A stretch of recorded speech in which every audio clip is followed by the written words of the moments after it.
ओम श्री गणेशाय नमः। हर हर महादेव।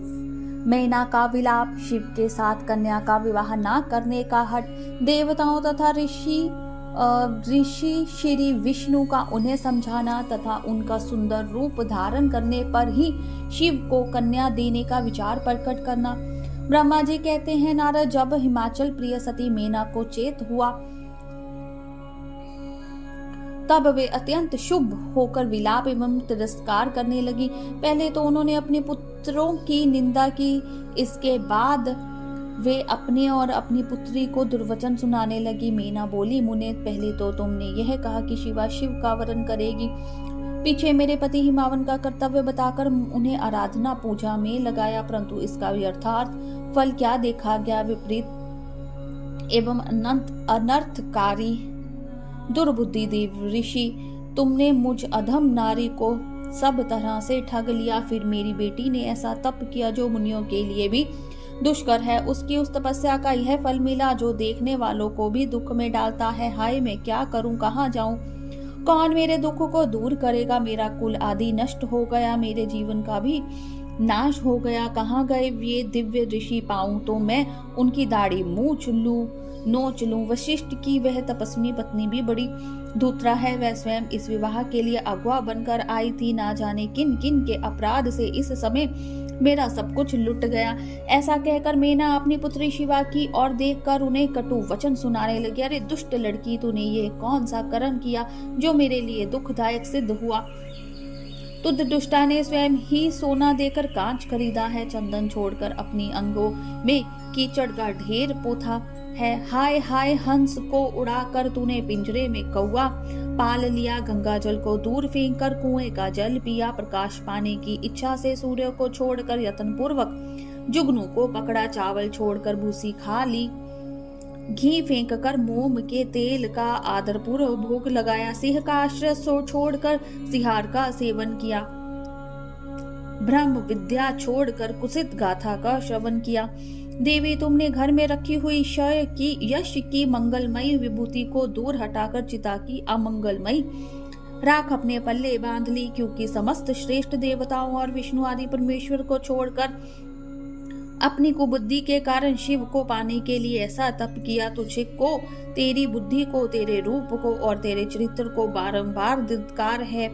मुझे तपस्या का उपदेश देने वाले नारद को तथा तेरी सहायता करने वाली दोनों सखियों को भी धिक्कार है। बेटी, हम दोनों माता पिता को भी धिक्कार है जिन्होंने तुझे जन्म दिया। नारद, तुम्हारी बुद्धि को भी धिक्कार है। सुबुद्धि देने वाले उन सप्तऋषियों को भी धिक्कार है। तुम्हारे कुल को धिक्कार है। तुम्हारी क्रिया दक्षता को भी धिक्कार है तथा तुमने जो किया उस सब को धिक्कार है। तुमने तो मेरा घर ही जला दिया, यह तो मेरा मरण ही है।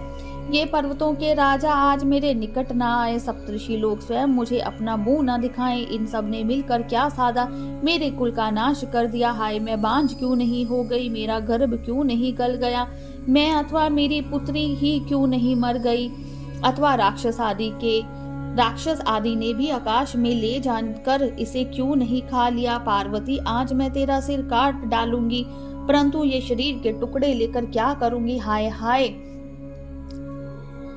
तुझे छोड़कर कहां चली जाऊं, मेरा तो जीवन ही नष्ट हो गया। ब्रह्मा जी कहते हैं, नारद, यह कहकर मैना मूर्छित हो पृथ्वी पर गिर पड़ी। शोक रोष आदि से व्याकुल होने के कारण वे पति के समीप नहीं गई। देव ऋषि उस समय सब देवता क्रमश उनके निकट गए। सबसे पहले मैं पहुंचा। मुनिश्रेष्ठ, मुझे देखकर तुम स्वयं मैना से बोले। नारद ने कहा, पतिव्रते, तुम्हें पता नहीं, वास्तव में भगवान शिव का रूप बड़ा सुंदर है। उन्होंने लीला से ऐसा रूप धारण कर लिया, यह उनका यथार्थ रूप नहीं है। इसीलिए तुम क्रोध छोड़कर स्वस्थ हो जाओ, हठ छोड़कर विवाह का कार्य करो और अपनी शिवा का हाथ शिव के हाथों में दे दो। तुम्हारी ये बात सुनकर मैना तुमसे बोली, उठो, यहाँ से दूर चले जाओ, तुम दुष्टों और अधमों के श्रोमणी हो। मैना के ऐसा कहने पर मेरे साथ इंद्र आदि सब देवता एवं दिक्पाल क्रमश आकर यूं बोले, पितरों की कन्या मैंने, तुम हमारे वचनों को प्रसन्नता पूर्वक सुनो। ये शिव निश्चय ही सबसे उत्कृष्ट देवता है और सबको उत्तम सुख देने वाले हैं।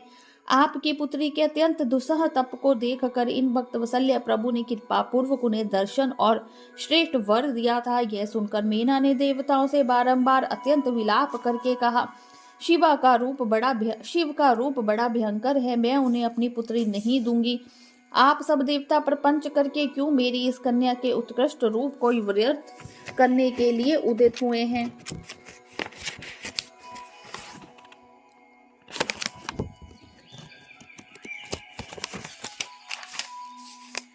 मुनीश्वर, उनके ऐसा कहने पर वशिष्ठ आदि सप्तऋषियों ने वहां आकर यह बात कही, पितरों की कन्या तथा गिरिराज की रानी मैंने हम लोग तुम्हारा कार्य सिद्ध करने के लिए आए हैं, जो कार्य सर्वथा उचित और उपयोगी है। तुम्हारे हट के कारण हम विपरीत कैसे मान ले। भगवान शंकर का दर्शन सबसे बड़ा लाभ है, वे दान पात्र होकर स्वयं तुम्हारे घर पधारे हैं। उनके ऐसा कहने पर भी ज्ञान दुर्बला मीना ने उनकी बात मिथ्या कर दी और रुष्ट होकर उनसे कहा, मैं शस्त्र आदि से अपनी बेटी के टुकड़े टुकड़े कर डालूंगी, परंतु उसे शंकर के हाथ में नहीं दूंगी।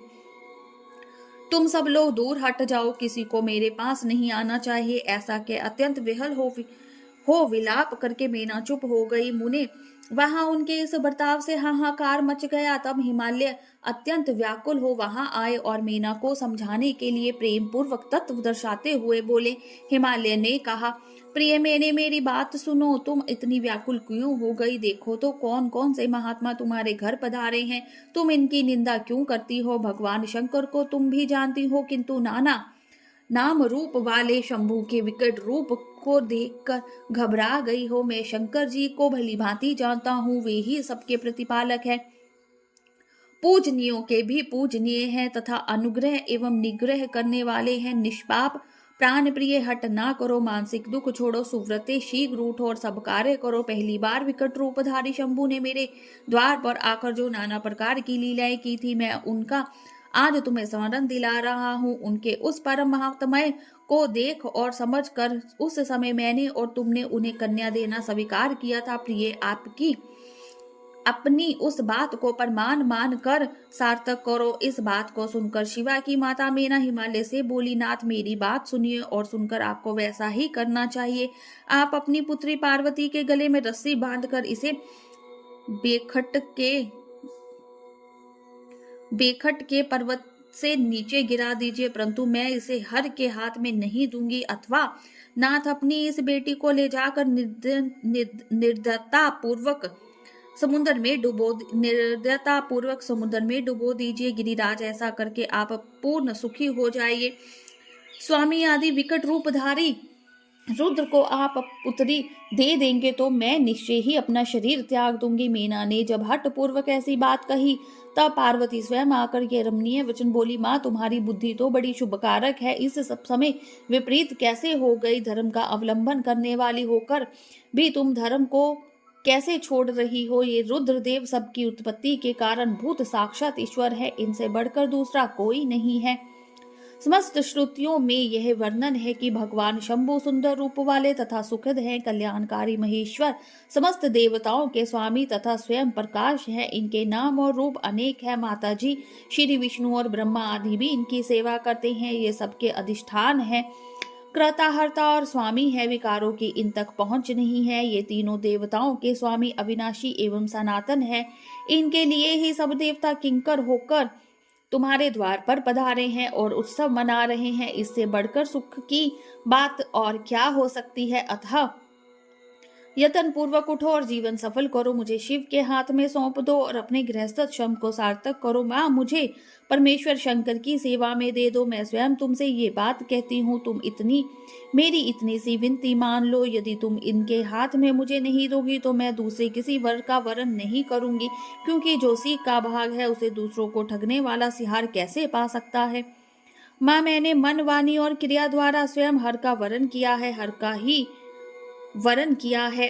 अब तुम्हारी जैसी इच्छा हो वह करो। ब्रह्मा जी कहते हैं, नारद पार्वती की यह बात सुनकर शैलेश्वर प्रिय मैना बहुत ही उत्तेजित हो गई और पार्वती को डांटती हुई दुर्वचन कहकर रोने तथा विलाप करने लगी। तदनंतर स्वयं मैंने तथा संगादि सिद्धों ने भी मेनका को बहुत समझाया, परंतु वे किसी भी बात ना मानकर सबको डांटती रही। इसी बीच में उनके सुदृढ़ एवं महान हट की बात सुनकर शिव प्रिय भगवान विष्णु भी तुरंत वहां आ पहुंचे और इस प्रकार बोले। श्री विष्णु ने कहा, देवी तुम पितरों की मानसी पुत्री एवं उन्हें बहुत ही प्यारी हो, साथ ही गिरिराज हिमालय की गुणवती पत्नी हो। इस प्रकार तुम्हारा संबंध साक्षात ब्रह्मा जी के उत्तम कुल से है। संसार में तुम्हारे सहायक भी ऐसे ही हैं। तुम धन्य हो, मैं तुमसे क्या कहूँ। तुम तो धर्म की आधारभूता हो, फिर धर्म का त्याग कैसे करती हो।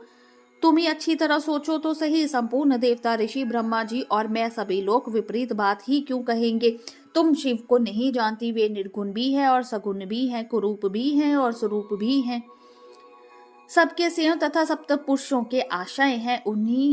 उन्हीं ने मूल प्रकृति रूपा देवी ईश्वरी का निर्माण किया और उसके बगल में पुरुषोत्तम का निर्माण करके बिठाया। उन्हीं दोनों से सगुण रूप में मेरी तथा ब्रह्मा की उत्पत्ति हुई। फिर लोकों का हित करने के लिए वे स्वयं भी रुद्र रूप से प्रकट हुए। तदनंतर वेद देव तथा स्थावर जंगम रूप से जो कुछ दिखाई देता है वह सारा जगत भी भगवान शंकर से ही उत्पन्न हुआ है। उनके रूप का ठीक ठीक वर्णन अब तक कौन कर सका है अथवा कौन उनके रूप को जानता है। मैंने और ब्रह्मा जी ने भी इनका अंत नहीं पाया। उनका पार दूसरा कौन पा सकता है। ब्रह्मा से लेकर कीट पर्यंत जो कुछ जगत दिखाई देता है वह सब शिव का ही रूप है, ऐसा जानो।